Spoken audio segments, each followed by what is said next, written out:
Hey guys, today I'll show you how you can make notes in the Notion app, so let's get started. All right, so first things first, open the Notion app on your phone or computer. If you don't already have an account, you can quickly sign up using your Google account or email. Once you're logged in, you'll see the main workspace, which is basically where all your notes, pages, and projects will live.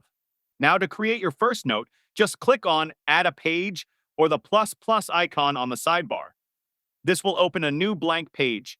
You can give it a title like Daily Notes or Ideas, and then start typing right below it. That's your main note area.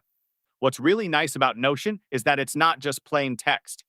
You can easily add different types of content. For example, type a slash, and you'll see options pop up like headings, to-do lists, bullet points, images, tables, and even embeds like YouTube videos or links.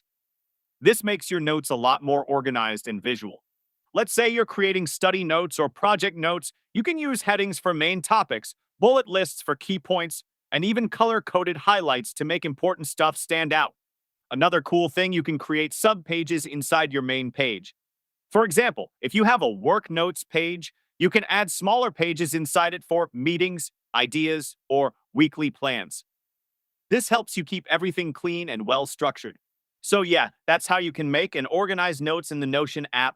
It's super flexible, and once you get the hang of it, it'll become your go-to app for everything from studying to planning your day. That's it. I'll be back with more in the next video.